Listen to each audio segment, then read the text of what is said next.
주님의 이름으로 사랑하고 축복합니다. 오늘 함께 읽은 잠언서 11장 1절에서 15절의 말씀을 통해서 오늘도 선택해야 하는 길이라는 말씀의 제목으로 함께 상고하기를 원합니다. 예전에 그 MBC 프로그램 중에 예능 프로였는데 그래 결심해서 이런 프로가 있었어요. 좀 인기가 있고 재미있고 좀 인상 깊은 그런 프로로 알려져 있는데 갈림길에서 이제 선택을 하는 겁니다. 그래 결심했어. 그래서 두 가지의 경우를 보여주고 어떤 선택이 어떤 결과를 낳는지를 이야기를 합니다. 그래서 크고 작은 우리 주변에서 생길 수 있는 선택의 문제이지만 그 작은 선택 하나가 어떤 좋은 결과를 아니면 어떤 때로는 비참한 결과를 가져오는지를 보여줘서 사람들이 기대하기도 하고 또 이 재미있게, 그러니까 양심을 따라 선택한 결과나 아니면 내면의 악한 마음과 어떤 사탄의 유혹 같은 것을 못 이기고 그런 나쁜 자아로 선택했을 때 결과를 보면서 재미와 감동 또 교훈을 얻는 그런 이야기였습니다. 그런데 오늘도 보면 우리도 늘 그런 선택들을 하고 있죠. 늘 기로에 있어서 이렇게 할 것인가 저렇게 할 것인가, 말씀을 따라갈 것인가 내 소욕과 정욕을 따라갈 것인가, 우리도 그런 결정들을 날마다 순간순간 하는 것 같습니다. 그런데 그 단순한 선택이 내 개인의 문제뿐만 아니라 이웃과 공동체 그리고 하나님 앞에서의 중요한 문제로 연결이 되어 있기 때문에 오늘 우리가 이 잠언을 통해서 분명히 알고 깨닫기 원합니다. 의인의 길과 악인의 길은 분명하게 다릅니다. 그리고 그 끝도 다릅니다. 오늘 본문을 통해서 우리의 삶을 다시 한번 점검하고 어떤 길을 선택해야 하는지, 특별히 하나님이 원하시는 선택을 하고 은혜와 축복이 있기를 간절히 소망합니다. 먼저 1절에 보니까 이렇게 말씀하네요. 속이는 저울은 여호와께서 미워하시나 공평한 추는 기뻐하시느니라. 경제적 물질적인 문제에 하나님이 정직을 원하신다는 것입니다. 세상은 종종 불법을 하더라도 남이 어떤 손해를 보더라도 내 부를 위해서 충분히 어느 정도 눈 감는 일을 하기를 원할 때가 있어요. 근데 우리는 그거를 은혜다, 내가 물질을 얻었으니 이거는 좋은 거다 착각을 할 때가 있는데 하나님은 속이는 저를 미워하신다고 말씀합니다. 우리 사회 전체를 사실은 바꿀 수 없죠. 나 하나 뭐 정직하게 한다고 해서 이 사회가 나라가 바뀔까? 그렇지만 오늘 우리의 자리에서 나라도 정직해야만 하나님께서 이 세상보다 크시고 그리고 반드시 우리 영혼을 들어 다루신 하나님께서 우리를 복으로 인도하실지 아니면 심판으로 인도하실지를 결정하시게 될 것입니다. 예전에 뭐 뉴스 같은 데 많이 종종 보도되는 이유는 어떤 그런 기사 중에 하나는 시장에서 속이는 저울이 정말 있었어요. 며칠 샀는데 몇 그램을 이런 가짜의 무게, 가짜의 저울추를 달기도 하고 어떤 뭐 정비소에서는 고치지도 않은 어떤 내역서들을 해서 부당 청구를 하기도 하는 그런 일들이 뭐 끊임없이 발생을 하고 뭐 작은 예였지만 더 많은 일들이 우리 주변에서 일어나는 것 같습니다. 부당이득 그리고 속이는 저울, 여전히 뭐 오늘 과거에 있는 저울, 속이는 저울이 아니라 지금도 주위에서 일어나는 것 같아요. 부디 오늘 우리가 말씀을 통해서 주님을 바라보고 사는 나만이라도 우리만이라도 사용하는 저울이 속이는 저울이 아닌 공평한 추이기를 간절히 소망해 봅니다. 오늘 2절 3절의 말씀에는 교만과 겸손, 패역과 성실을 나누게 됩니다. 2절의 말씀, 교만이 오면 욕도 오거니와 겸손한 자에게는 지혜가 있느니라, 이렇게 말합니다. 교만은 결국 자기가 욕을 얻게 되고, 그리고 이어 사악한 자는 3절에 말하기를 중반부에 그 패역은 자기를 망하게 한다. 그런데 반대로 지혜는 겸손을 통해서 얻고, 정직한 자의 성실은 자기를 인도하는 거죠. 이끌어가죠. 교만은 자기를 높이려 하지만 오히려 끝은 무너지고 패망한다라는 말씀을 합니다. 다시 한번 겸손으로 점검으로 오늘 한번 살폈으면 좋겠고 그 성실함이 삶의 바른 길로 인도가 되어지기를 소망합니다. 재물에 대해서 다시 한번 이야기를 한번 해봅니다. 4절의 말씀 함께 읽어보겠습니다.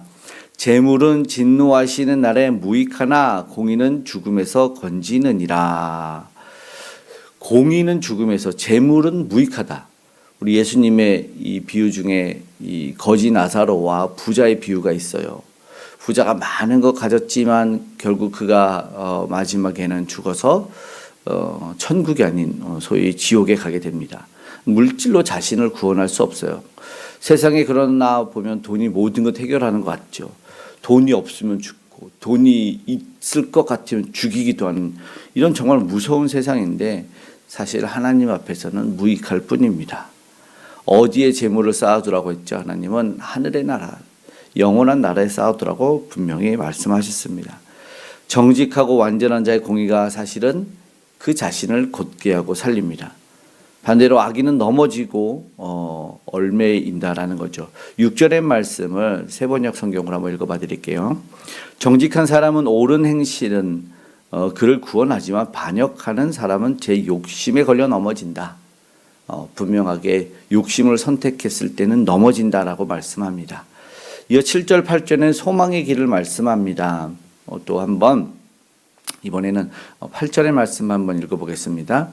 악인은 환난에서 구원을 얻으나 악인은 자기의 길로 가느니라. 그리고 위에 7절 불의의 소망이 없어진다. 악인은 죽을 때 이 악인에 대해서 이 소망은 가짜 소망이라는 걸 사실상 이야기를 하죠. 그러나 의인은 환난에서 구원을 받습니다. 오늘 우리는 무엇을 소망으로 붙들고 있는지를 돌아봐야 됩니다. 지금 내게 이것이 있어서 든든하다. 지금 내가 이것이 사라지면 불안하다 하는 것들이 있지 않겠습니까? 사람들은 돈이니 명예니 어떤 이 권력, 힘, 직장, 지식, 우승, 트로피 이런 것에 많이 얽매여 있고 그것을 구하려고 애를 쓸 것 같아요. 그런데 8절에 그것으로 인해서 악인은 자기의 길을 간다 분명하게 말합니다. 세 번역으로 보니까 재난 속으로 간다. 재난을 가져오게 됩니다. 오늘 우리는 하나님께 뿌리를 내리고 그분께서 보여주시는 길을 가기를 원합니다. 그리스도께서 열어주신 그 길만이 우리에게 생명의 길, 영원한 소망의 길이 되는 줄 믿습니다. 아멘. 그리고 9절에서 오늘 잠언 11장 13절까지의 말씀을 보면 9절에 악인의 입은 이웃을 망하게 한답니다. 그러나 의인의 지혜로운 말은 구원을 가져온다고 9절에 말씀합니다. 그 지식으로. 성읍은 정직한 자의 축복으로 부흥한다는 거죠. 그러나 9절 말씀에 또 10절의 말씀 또 이어지는 것이 악인의 말로 무너뜨린다. 그리고 역시나 말은 살리기도 하고 죽이기도 합니다. 말에 대한 이런 짧은 경고 이거는 이제 잠언이 뿐만이 아니라 우리 삶 속의 이 격언 어떤 속담 말에 대한 건 너무나 많아요. 13절의 말씀에 보니까 남의 비밀을 누설하는 자는 공동체를 깨뜨린다. 신실한 자는 덮어준다. 이걸 이제 세번역 성경으로 보면은 험담하며 돌아다니는 사람은 남의 비밀을 세게 하지만 마음이 믿음직한 사람은 비밀을 지킨다. 사실 그의 목적이 분명히 있는 거예요. 그래서 어떤 이 기도 제목이다라면 그걸 기도해 주기 위해서 붙들고 있어야 되지 험담하기 위해서 나는 저 사람보다 낫다. 나 자기 우월감과 어떤 이런 목적 다른 목적으로 험담을 하면 개인뿐만 아니라 공동체가 와해되고 무너지는 경우 너무나 많이 보았습니다. 부디 우리는 선한 말을 통해서 그가 나에게 이 비밀을 알려줬다면 기도하라는 뜻, 기도 부탁이구나 하며 우리는 그 개인과 공동체를 함께 세워나갈 수 있기를 소망합니다. 이제 14절과 15절의 말씀을 한번 봅니다. 지략은 14절 말씀을 한번 읽어볼까요? 지략이 없으면 백성이 망하여도 지략이 많으면 평안을 누리느니라. 이 세번역 성경으로 지략을 지도자라고 번역하고 또 참모라고 번역합니다. 이건 현대인의 성경에 다시 말하면 이렇게 해요. 훌륭한 지도자와 충원자. 무슨 말씀인지 알겠죠? 오늘 우리는 이 개인과 가정, 교회, 직장 모든 곳에서 지혜로운 지도자로 소망하죠. 내가 그런 사람이 되기를 원하기도 하고 그런데 바른 위정자들을 위해서 오늘 우리도 기도했으면 좋겠습니다. 정말 훌륭한 지도자, 충원자가 이 공동체에서 얼마나 소중한가. 15절의 말씀에는 타인을 위하여 보증이 되는 자는 손해를 당한다. 이 말은 무슨 말이냐면 무분별하게 내가 감당하지 못하는 것에 나서지 말라는 거예요. 내가 보증할게. 사실 인간의 일을 모르죠. 자기 일도 모르는데 무분별하게 나가지 않는. 왜요? 왜 나가요? 의리, 체면. 자기 때문에 잘못된 선택을 내가 스스로 높아지려는 이 교만함 때문에 잘못된 선택을 하면 얼마나 큰 위험이 오는지에 대한 경고입니다. 부디 오늘 우리는 말씀을 통해서 바른 길 가기를 소망하면 좋겠습니다. 하나님은 오늘도 우리가 감당할 수 있는 책임 안에서 성실하게 살아가기를 원하신다라는 것입니다. 오늘 잠언 11장 1절에서 15절 말씀을 마치고 함께 기도하기 원합니다. 오늘 본문을 통해서 우리는 어떤 길을 가야 될 것인가 선택하게 됩니다.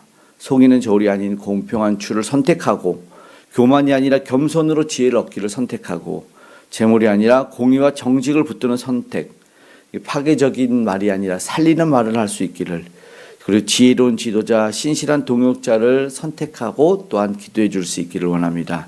오늘 이 길이 곧 하나님께서 기뻐하시는 의인의 길, 생명의 길인 줄 믿습니다. 오늘 우리가 다시 한번 주님이 보여주신 그 길, 말씀하신 그 길을 통해서 우리 개개인과 공동체 함께 은혜롭게 살아날 수 있기를 주님의 이름으로 축복합니다. 아멘. 기도하겠습니다. 사랑의 하나님 아버지, 오늘도 우리는 선택합니다. 하나님이 기뻐하시는 길을 선택하기를 원합니다. 주님이 기뻐하지 않는 그 길, 행여나 나의 욕심과 정욕으로 인해서 아버지 하나님 선택하지 않게 도와주시옵고, 결단하며 불의를 물리칠 수 있는 거만과 교만을 내려놓을 수 있는 우리에게 도와주시옵소서. 오늘 우리에게 보여준 생명의 길 예수 그리스도를 붙잡기를 원합니다. 오늘도 예수 그리스도를 통해서 아버지 그 생명을 누리는 모두가 되기 원하고, 그 길을 전하는 우리 복음 전도자들과 선교사님들과 함께 하셔서 이제 하나님 모두가 생명을 얻으며 참된 하나님 영원한 나라로 아버지 하나님 인도받을 수 있도록 도와주시옵소서. 이 나라 이민족 위정자들을 위해서 오늘도 날마다 기도합니다. 하나님, 저들에게 지혜와 아버지의 명철, 하나님을 경외하는 마음, 두려워하는 마음을 더하여 주시옵소서. 바르게 인도하고 지리케 하여 주시고, 또 믿음만의 백성들이 그 일을 감당한다면 아버지 하나님 주시는 참 지혜와 성령 충만함으로 아버지와 다스리게 치리할 수 있게 도와주시옵소서. 오늘도 하나님의 백성들이 살아갑니다. 주님께서 은혜 주심에 간절히 기도할 때 아버지 하나님 그 교만이 내려지고, 아버지 그 죄악이 사라지고, 그 질병이 떠나가기 원합니다. 회복과 은혜를 누리게 도와주시옵소서. 모든 아픔과 질병과 걱정과 문제, 암덩어리가 사라지는 역사가 있게 하여 주시옵고, 온전히 주님 부르짖어 나아갈 때 회복되며 새살나는 역사를 경험케 하여 주시옵소서. 우리 개개인과 가정, 우리 다음 세대에 은혜를 더하여 주셔서 그렇게 살아가고 회복되며 세워질 수 있도록 도와주시옵소서. 북녘의 아버지 하나님 악한 세대는 무너지게 하여 주시고, 아버지 하나님 복음으로 통일은 이루어지게 하여 주시되, 하나님께서 도와주신 은혜와 그 놀라운 사랑의 아버지 하나님 세대와 나라는 세워질 수 있도록 오늘도 우리 함께하여 주시옵소서. 힘들고 곤고하고 외로운 자들의 모든 문제를 해결하여 주셔서 오늘 믿음의 백성들이 주의 이름 부르며 은혜롭게 살아가며 감사하며 살아갈 수 있도록 도와주시옵소서. 오늘 또한 함께 나눌 금요 기도에 성령 충만함을 덧입혀 주시기를 소망하며 고마우신 예수님의 이름으로 기도드리옵나이다. 아멘.